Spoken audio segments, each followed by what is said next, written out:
Well, hello, everyone, and welcome to the very next episode of The Remedy with Tova Sido and Janice Gaunt and Tom Bridwell. Woot Woot. We're here.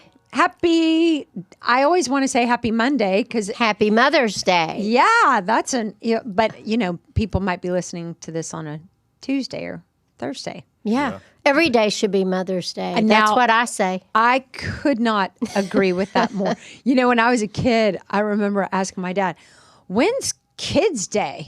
And he goes, every day is Kids My Day. dad said the same thing. Has every parent and child had the same conversation I think about so. that? I want to know when Kids Day is. I think Mother's Day is the most special day for me of the year. Yeah. I like it better than my birthday. I like it. It is so sentimental for me. Yeah. It's a really important day to me. I think it's important too. It's just fun. Yeah. But I miss really my fun. mom a lot. Yeah. I think it conjures up a lot of emotion for a lot of people. Whether it's because you had an incredible mom or not an incredible mom, or your mom is not here anymore, or she's here but you don't have a great relationship with her. Yeah. I mean, there's and then there's that so there's the dynamic that we all have with a mom, good or bad, and then there's the dynamic we have with our children. Yeah, if and you're a then mom. there are people who want to be a mom and they Yeah. haven't been able to be a mom. Yeah. Or it's just it's a heavy it's a is. special day, fun day, beautiful day, and can be a heavy day. Yes. So if any of you had a heavy day yesterday, I claim God's healing for your heart. Yeah. Because that that's- would be hard. Yeah. And I think for most people, there's got to be something about the day that creates extra feelings. Yeah, I think so too. My daughter in Australia, his husband is named Titus, and he told Wesley yesterday, that Wesley's my daughter, and he said, next year I'm sending you to America for Mother's Day because you are a mess today. Because she is always so misses. sad to miss it. Oh, I bet for her, especially because she's so tender, that being so far away for lots of things is really, Australia, it's one thing for your child to live in Boston. Yeah. It's another for your child and your grandchildren to live in Australia. Yes. Is Wesley the oldest or the youngest? Wesley's the middle. Oh, the middle. Blair's the youngest, Okay, and Bren and is the Bren, okay, oldest. I got you. Yes, and yeah, it's far. Yeah. It's a long plane ride. And it's getting more expensive now. I know. I was looking at flights to go to Europe this summer. Okay, American Airlines, you just got real proud because the seat I want is like $9,000. Yeah, yeah, and that's the thing about going to Australia. You don't want to sit in the back because it is Yeah. 18-hour I'm not flight. going to Australia if I'm sitting in the back. I'm not going overseas if I'm sitting. It's kind of like, I don't know. What are the things you outgrow? Like sharing a hotel room. Yeah. I want my own hotel room. me too. It's like there's things that you're like, I'm kind of done. I'm not moving myself ever again. Like, Picking there's people up from the airport. yeah, that is the perfect one, Tom, too. Exactly. I'll go. I don't mind left field, but DFW kind of. Uber, there's the only time Craig and I've done that is when we first started dating. It's like, oh, I'll get you from the airport. Now it's like, got your Uber scheduled. That's really the perfect funny. one. You just kind of grow out of things. And You do. You do. I grew out of economy overseas. I agree with you. If you can't pay for the big seat, then you just shouldn't go. No, I want the eye mask or bust, man. The hot nuts with my glass of wine. Come on. Tova's a spoiled girl. Yep. That's fine. Yep.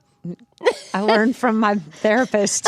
Sorry, not sorry. Yeah, exactly, Tom. My therapist gave me full permission to be a little spoiled brat.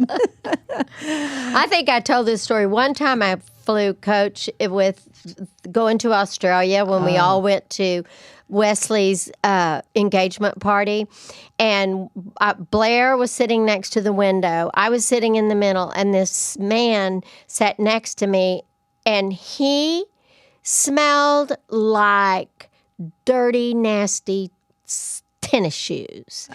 And Blair, I didn't know what the dirty, nasty thing was, but it was already bad that for me. Pungent smell. Yeah. And Blair, I'm thinking, okay, well, I'll just talk to Blair. And Blair fell asleep as the plane was taxiing to take off. And she slept the entire way. Amazing. And Stinky Pot next to me wanted to chat it up. No.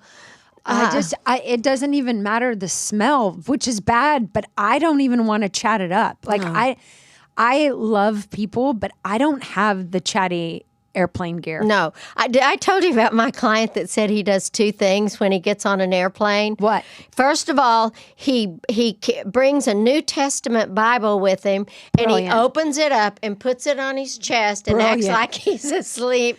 And then the other thing is, and then in one hand, one hand he's got a barf bag. Oh. So, that is brilliant. Yeah, I know. I thought it was hilarious. Oh my gosh. Isn't that funny? Yeah, that would steer anyone away. Except maybe you. You're a preacher. Well, my grandma would have loved that. I told you first thing she would say to anyone that she sat next to on a plane, have you heard the good news of Jesus Christ? That was her question. And they would always be like, no. Or then she'd be like, do you want to? No. Not one person ever said yes. Bless her heart. A for effort. Yeah, Grammars. that's true. Okay, we got to thank our sponsor for today. Claire Gogel is our sponsor. Whenever we say it's time for sponsors, there's just a handful of people that are always on the step up, and Claire is one of those. I think this is like her 6th episode. That's so sweet. Claire, you're so sweet. And giving. Yeah. Generous. She's beautiful, smart as a whip. Well, she listens to us. And she must be. She's an amazing woman. Oh, well, thank you, Claire. We really appreciate Claire. your kindness and generosity with us. Okay, Janice, I'm going to let you introduce our topic today, mastering the 7 spiritual laws of success. Okay, so several years ago, when I went back to graduate school and I was in the process of reinventing myself, I listened to a cassette player thing that I had, that somebody had given me these set of tapes. They were literally cassette tapes, and it was talking about the 7 spiritual laws of success. And so I listened to them, and I thought it was just amazing. And there's a man, I think most of you will have heard of him. His name is Deepak Chopra, and he is a kind of a guru to a whole lot of people. Is he still alive? Oh, yeah. He lives in California, and he does meditation. I love everything he does. Yeah, personal growth, love, spirituality, career, and success. He's just filled with wisdom and practical applications that to help us achieve joy in those different areas of our lives. So I just thought it would be kind of fun for us to go over these and talk about them. And there are books. He has books, and I'm sure you could, download everything you wanted about it. But we'll be able to just kind of touch, the beginnings of all of it. But it really is a very, very, very amazing thing to do. And when I did it and listened to those tapes, it changed me. Wow. It really did. It was I was in the building my practice, and I really practiced these principles. And so, yeah. Well, I've definitely heard of him. I actually heard of him through Oprah.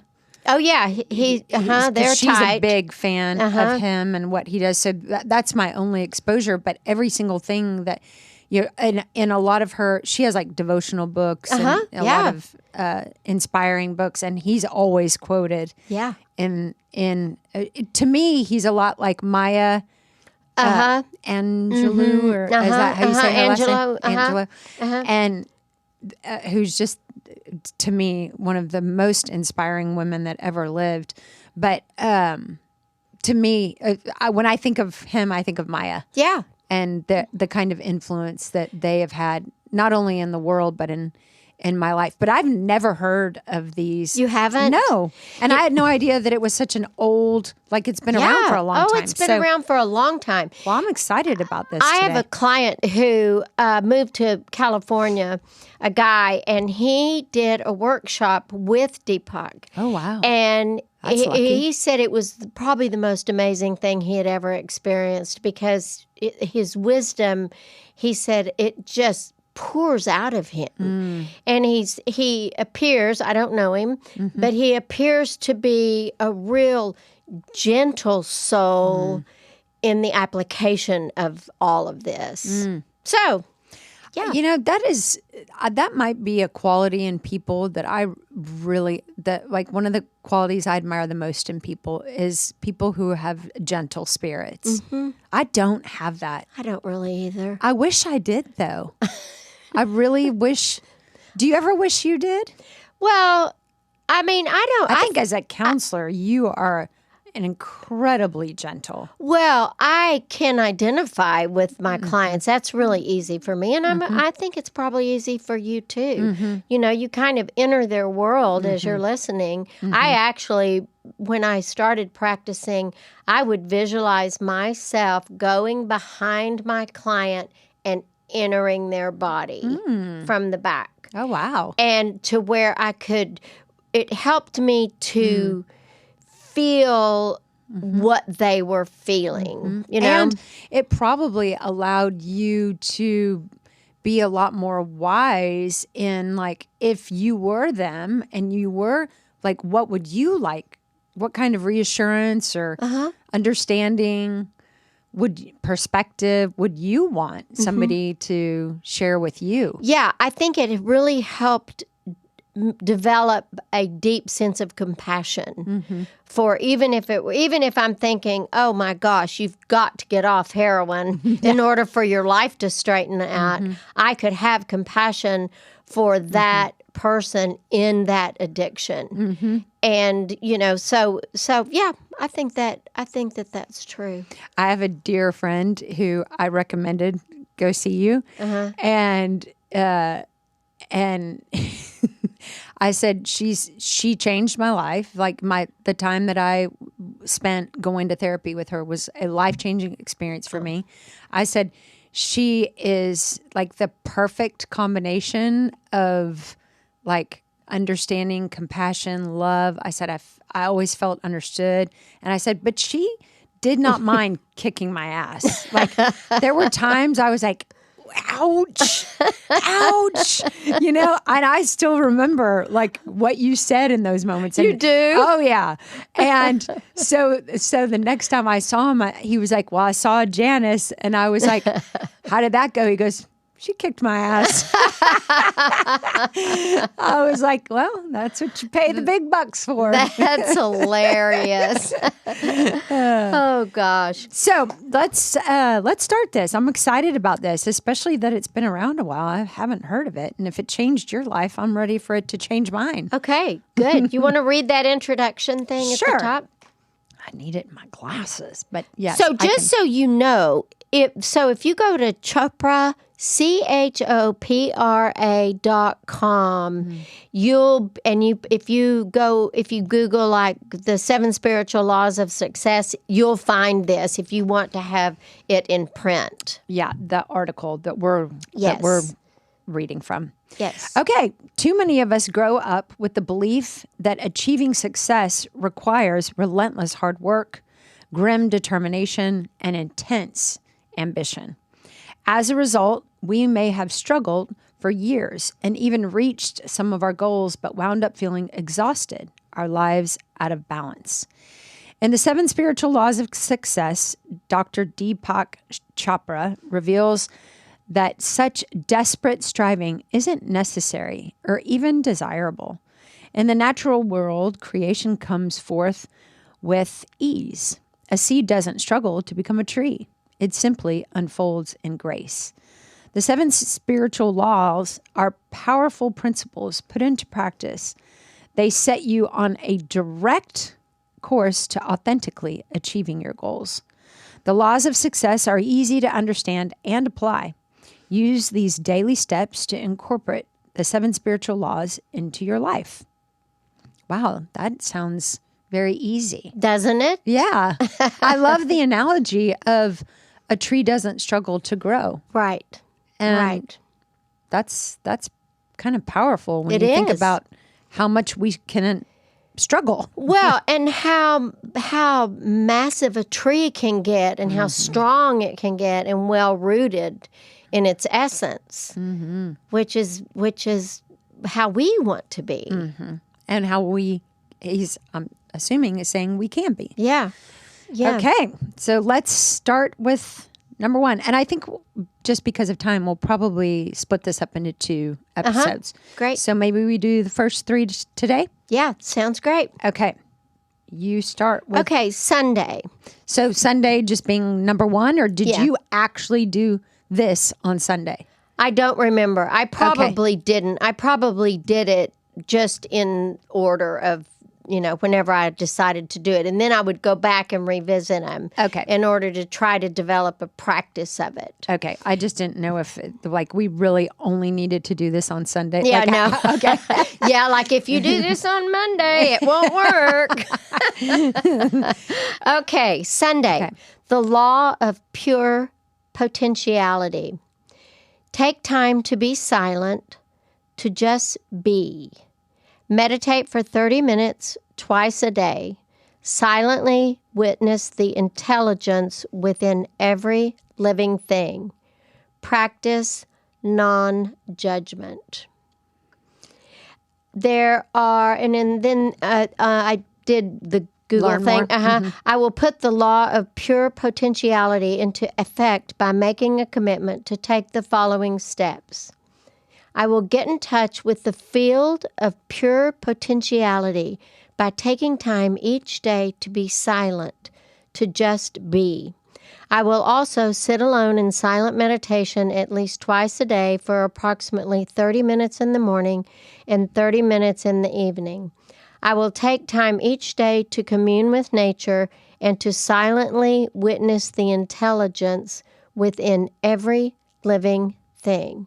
I will sit silently and watch a sunset or listen to the sound of the ocean or a stream, or simply smell the scent of a flower. In the ecstasy of my own silence and by communing with nature, I will enjoy the life throb of ages, the field of pure potentiality and unbounded creativity.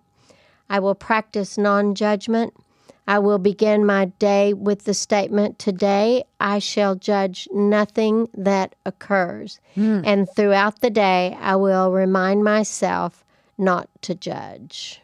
Wow. That's a big assignment. I know. I know. And when you think about not judging, that's really hard. Oh, that's so funny you say that, because I can commune with nature. In fact, that's me why I too. love the lake. Like I could sit on the dock for hours and just watch nature unfold and be fascinated by every little piece. Watch the of little it. turtles poke their heads above the water. Yes, all of it. The ducks fly, how they zoom, skim the lake, and all the sound. I could eat it up. I love sunsets. But I don't know what it was about you just reading that about judgment.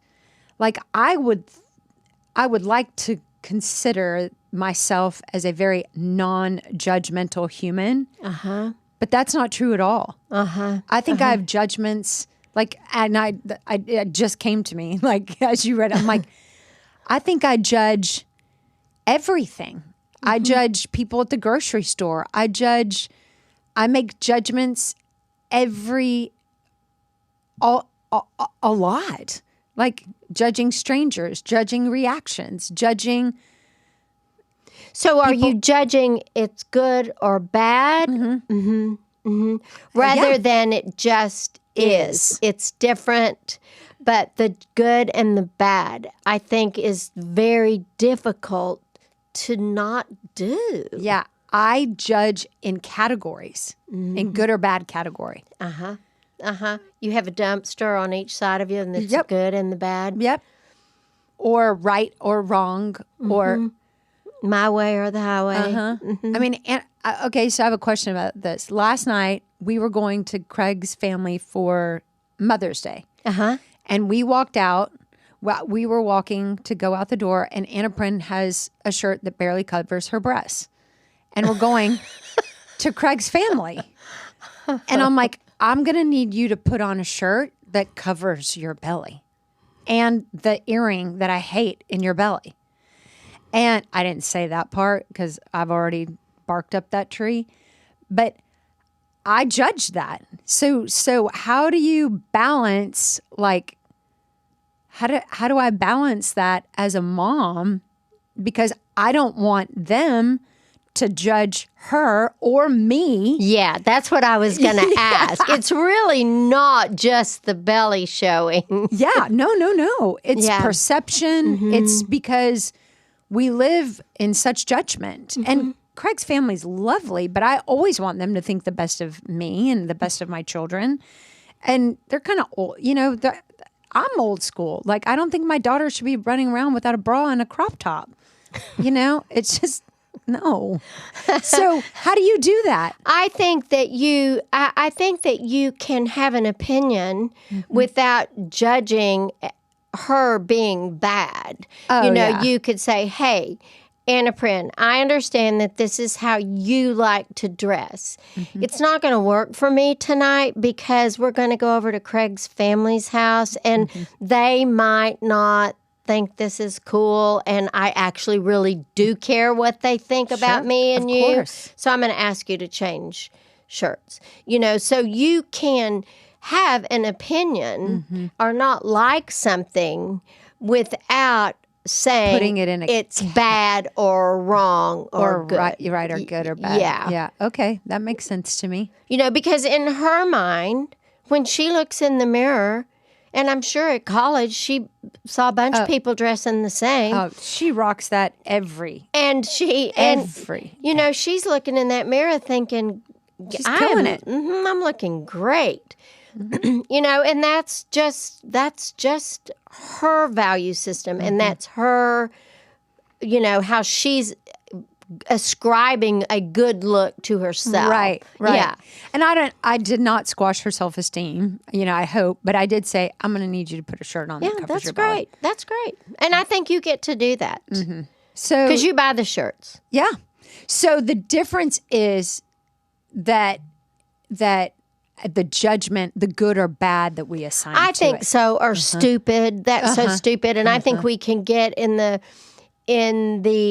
middle of all sorts of issues, and somebody saying, well, that's stupid, or that's not stupid, or that's, where it's really, nobody's actually making that determination except us in our own head. That's right. And that's where practicing practicing a position of non-judgment.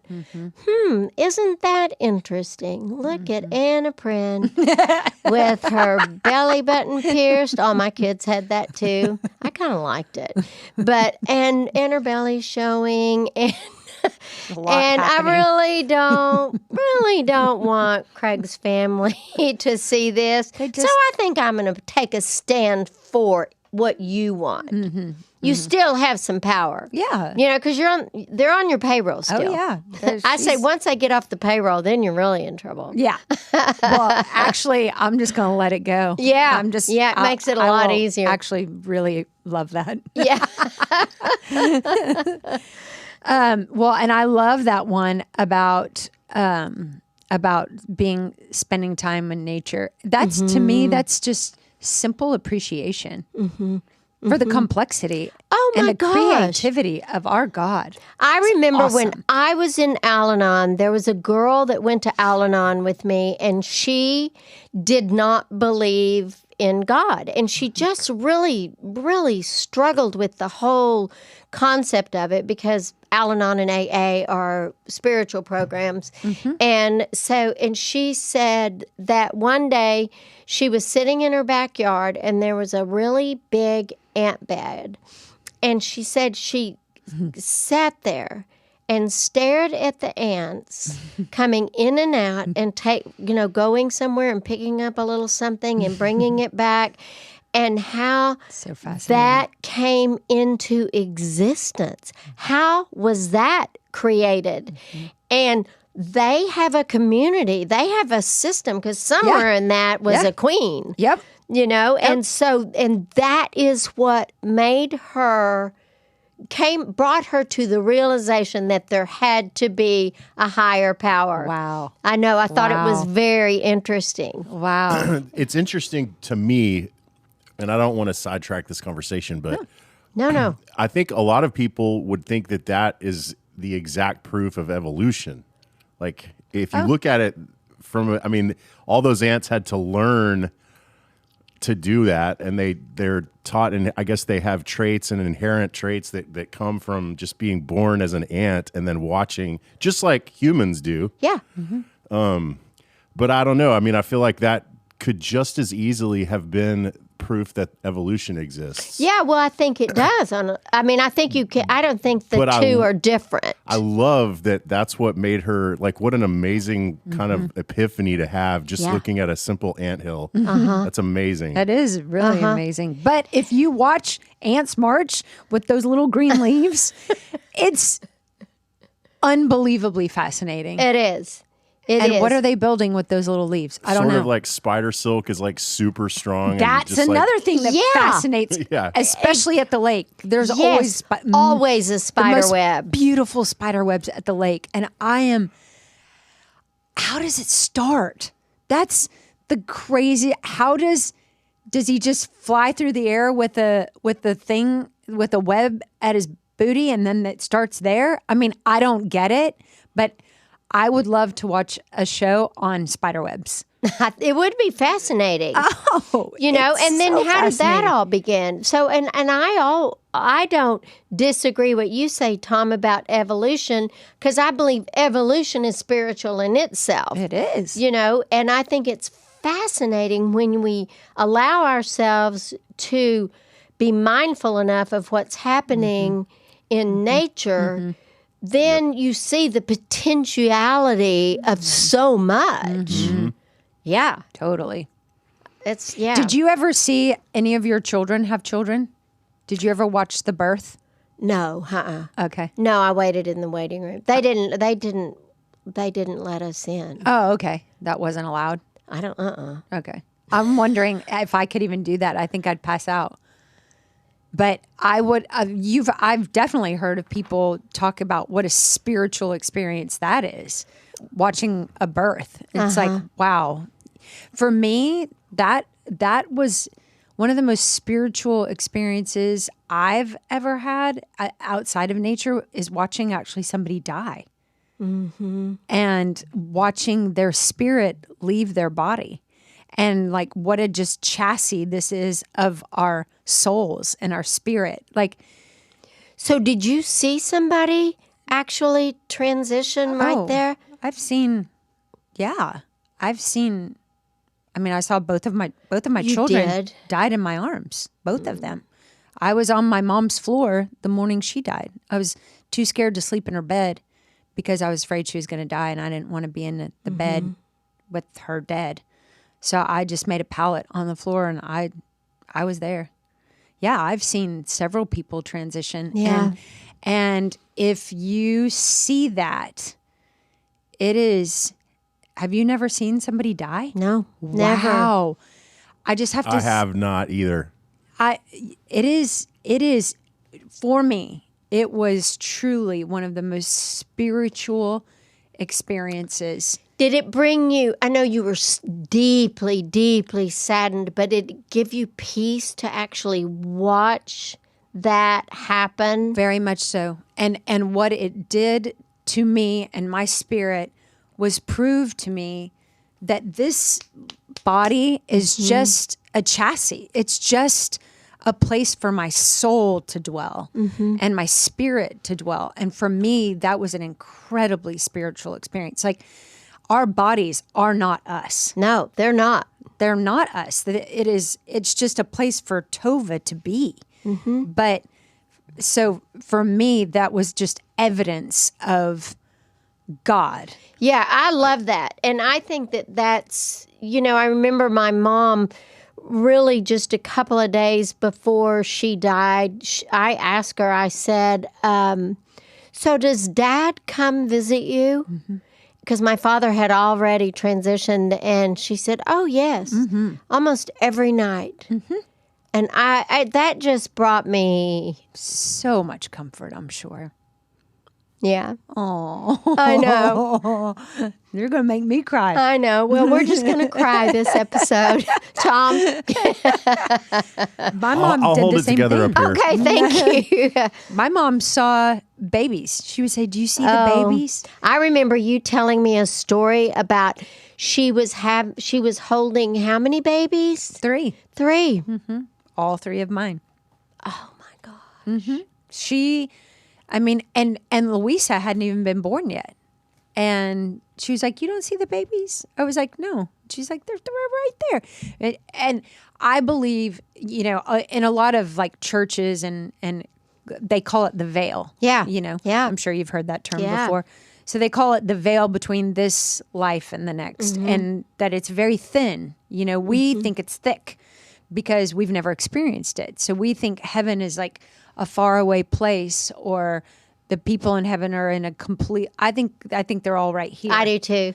And I do too. I think the next world that the next place we transition to exists with us. And they're very much a part. I think we're going to be shocked at what a part of our lives is their lives. Well, and I know you've watched some of those documentaries about people who died and then came back alive and they didn't want to stay. Yeah. So, and I think that's a really fascinating thing too, and a really peaceful sort of feeling about all of it. It just gives me chills. It does me too. Ooh, we could talk this one out for an hour. Well, I think there's evidence of God everywhere. I do too. And nature is a great place to start. Yeah, I think so too. And it really does calm your spirit. It does. It Yeah. does. I was looking, so Buddy, our dog, our new dog, Buddy, we talk about Buddy a lot at my house. Buddy got a haircut. Aww. And before he got his haircut, I couldn't really see his eyes. And now that he's gotten his haircut, I can see in his eyes, and they are penetrating. I mean, it's really sweet because it's just a whole different. I'm like, oh my gosh, he has such a spirit inside there. It's really so fun. Precious. Yeah. Craig's niece had a baby on the day before Mother's Day. Oh. And she said she knew she was going into labor because her dog was like spinning around, licking her stomach. Like, she was like, I think I'm going to have this baby today. And sure enough, she went into labor. And every single time I knew I was pregnant, my dog, I was like, I'm pregnant, because the way my dog was acting. Isn't that something? I mean, the connection, of our souls with nature and animals is, those little suckers don't have souls. You don't know what you're talking about. Yeah. Dogs know a lot. They do. Oh, and his cute buddy's eyes. I want to see him now. Oh, you need to. I'm going to bring him. You should. He's actually kind of crazy. Okay, so let's read number 2, or Monday. Okay. It's the law of giving. Today, Bring whomever you encounter a gift, a compliment, or flower. Gratefully receive gifts. Keep wealth circulating by giving and receiving care, affection, appreciation, and love. Well, I love this one. I'm going to keep reading it. Okay. The universe operates through dynamic exchange. Giving and receiving are different aspects of the flow of energy in the universe. And in our willingness to give that which we seek, we keep the abundance of the universe circulating in our lives. Wow. I love this one. Oh, yeah, it's great. I've never thought about it in these words. What did it say in specific? Gratefully receiving, keep wealth circulating by giving and receiving. It's not just gifts, it's care, affection, appreciation, and love. I don't think we do this enough. I don't think we do either. And I started when the first time I listened to all of this, I had some really kind of weird beliefs about money in that my dad was really conservative. And so I was kind of a penny pincher, and, I would drive all over town to save $2 on a pair of earrings or something. And when then, was this? That was when I was married the first time. Okay. And years ago. Okay. And so, and I mean, Kurt had a good job and I was teaching school, but we didn't have a lot of money. And so I really, and then I remember this because I started thinking in terms of, if I hold on to it, my hand isn't open to receive more. So the circulation of money, we want to spend it joyfully and openly so that we're there for more to come back in. And so I started, and then after I got my divorce, I got some money, but I had to be careful with it. And so I can remember paying bills, and I would say, thank you, God, that I have the amount of money to pay this bill. And that really helped to change my attitude, was just being grateful that I could pay that bill that day, And that's so interesting, Janice. I, as a single mom, have that same exact thought. I have so much gratitude, and I say thank you to Jesus. Specifically, I say Jesus. I say, if I get a new client, whenever I pay my bills, I leave with such a prayer of gratitude for the fact that I can do that. Yeah. I have a very clear sense of gratitude for the ease at which I can financially take care of myself. And you know what, Tova? I think that is such a gift that you and I got, so that, we were fortunate that our husbands were successful in their job, but yet we had to be mindful of how we spent. Because, I still have to be mindful. Yeah. And so, that gives you an appreciation. Very much so. Of being, and I think that keeps that flow of abundance going. I totally agree. And, not everybody has the ability to give the same amount financially and be generous in that way. That's why I love that it talks about your affection and your appreciation. And some of my favorite people are in the world are the people who are really good at expressing gratitude or encouragement, or there's other ways to give that are incredibly meaningful and a blessing to others. Yeah, I agree. Will you read the rest of that? Because I think it's really cool. Sure. I stopped early. Let me get to it. It says, I will put the law of giving and receiving into effect by making a commitment to take the following steps. Number 1, wherever I go and whomever I encounter, I will bring them a gift. The gift may be a compliment, a flower, or a prayer. Today, I will give something to everyone I come into contact with, and so I will begin the process of circulating joy, wealth, and influence in my life and in the lives of others. Today, I will gratefully receive all the gifts that life has to offer me. I will receive the gifts of nature, sunlight, the sound of birds singing, spring showers, or the first snow of winter. I will also be open to receiving from others whether it be in the form of a material gift, money, a compliment, or a prayer. I will make a commitment to keep wealth circulating in my life by giving and receiving life's most precious gifts, the gifts of caring, affection, appreciation, and love. Each time I meet someone, I will silently wish them happiness, joy, and laughter. That is fantastic. That is so good, isn't it? What if we were actually like this? I know. Dang, I want to be more like that. I mean, I know. Just think, your whole day would it's just positive. This reminds me, last Thursday I'm teaching out of Peter right now in my Thursday Bible study.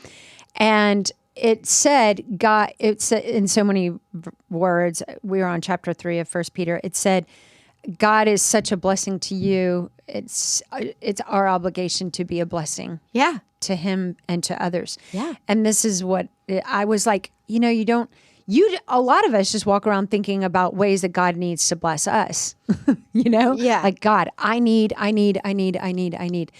But that really opened and changed perspective. Okay, today I'm going to do what I can do to be a blessing to others. Yeah. Sometimes it's a smile. How are you doing? Somebody. A compliment. A compliment.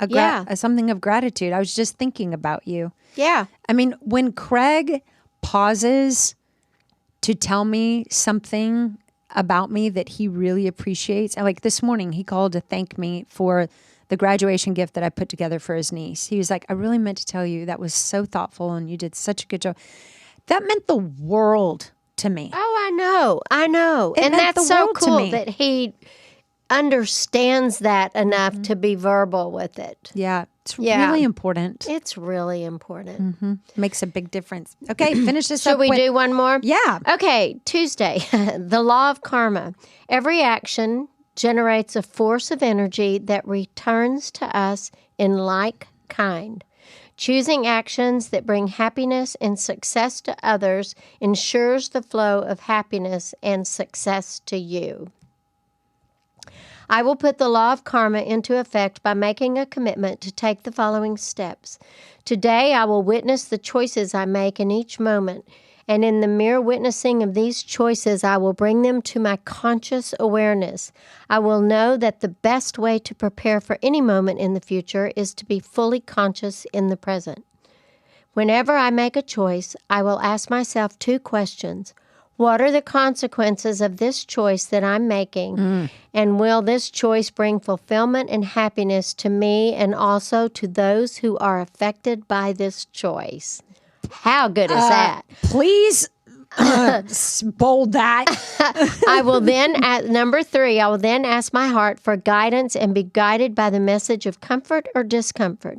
If the choice feels comfortable, I will plunge ahead with abandon. If the choice feels uncomfortable, I will pause and see the consequences of my action with my inner vision. This guidance will enable me to make spontaneous, correct choices for myself and for all those around me. That is so good. Do you believe in karma? Oh, yeah. Do you believe in a jinx? No. I don't really believe in a jinx. Yep. I believe in the same as you. I believe in karma. I believe that whatever I put out, I will receive in kind. Yep. But I don't believe in jinx. Like somebody jinxing me. Yeah. Or like... I just jinxed myself because I didn't step over the crack. Yes. Or now time you... out. Okay. Oh, here he comes. Okay, so I use the word karma a lot on the golf course. Oh, yeah? I say, oh, yeah. Like whenever you talk about your score, just like when you talk about a no-hitter, which you're not supposed to do. Yes. You definitely should not bring up your score out loud. You can think about it, but you're not supposed to say anything about your score. I'm beating you? Or... No, this exactly. So yesterday, real quick, and I want you to continue that, but yesterday when I was playing golf with my kids, Carter was playing his best round, and it was raining on us the entire round yesterday. Was raining. It was not an easy day for golf. But he wanted to break 80. He's never broke 80. His best score ever was 81. And he was on track to break 80. And right at 17, I was about to ask him, Carter, what's your score? Oh. But I stopped myself for that very reason, Tom, because I was like, I'm going to mess it up. And then he's not going to break 80. Well, and it's and going it to be would my be fault. in his head. Of It would have put course. that little bit of doubt in there. I didn't want that burden. So I agree with you on that. So keep going with your thought what process. I was going to say is it's what I'm doing is jinxing myself when I do talk about the score. That's what I would describe it as. I jinxed myself. Mm-hmm. Yeah. But how is that different than my buddy Carl when I'm like walking up to a, just outside the gimme range putt, a total knee knocker that I have the potential of missing but shouldn't miss.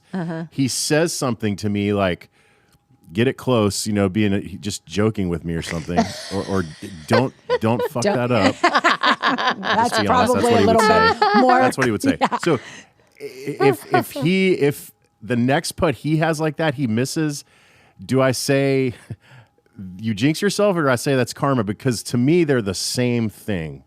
I think they're the exact same thing.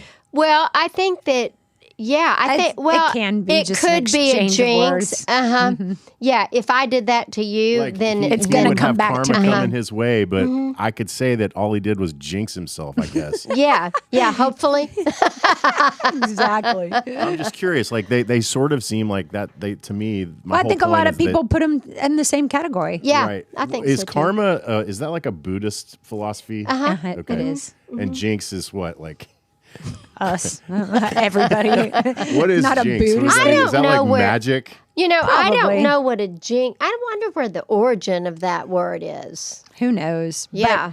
But I do believe they probably carry some very similar characteristics, and Right. people use those words interchangeably. And I did not jinx Carter yesterday by asking him, and he No. still did not break 80. He got an 80. Which is he PR, which is his personal record, but he did not break 80. But I had nothing to do with it. Yeah, no, you didn't. Because he might have said, Mom, you shouldn't have said anything. Yeah, you totally messed me up. But I mean, I could see that it could have been a little bit of a jinx because then his brain would have gone to the score instead of the putt or whatever. Yeah, the play. Yeah. Yeah, I did not That's want to be the funny. one that was responsible for him getting in his head. Yeah, exactly.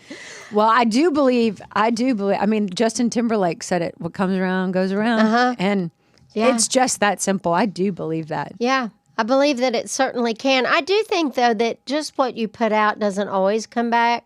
And I think that you can change that by making an amends or owning it or something like that. Like if I go to the bank and they put a $5 bill extra in my like if I'm cashing a check, I always go back and put Absolutely. it in, Get it say, right. hey, you gave me $5 too much. One, because I knew at the end of their day, they'd have to count out their cashier thing and it'd be bad if you're not. Right. But part of it is, I do feel like You don't that's want a that little out there. bit. I don't want that out there. Yeah, I understand that. I'm the same. Like if I ever find something, I'm always going to return it. I believe that comes back to you. Like, I hope it does. Like if I forget or lose something, that somebody's going to turn it in because I always turn it in, or honest to a fault. Well, at least if you do that, then you're not going to beat yourself up for not doing it. Right. And that lets you off the hook a little bit too. Yeah. All right. Well, that was a great one. God, these are great. Aren't they You are great? not joking. This is fantastic. So we'll pick it up next week, and we hope you guys have an amazing week. Thanks for listening. Thanks for listening.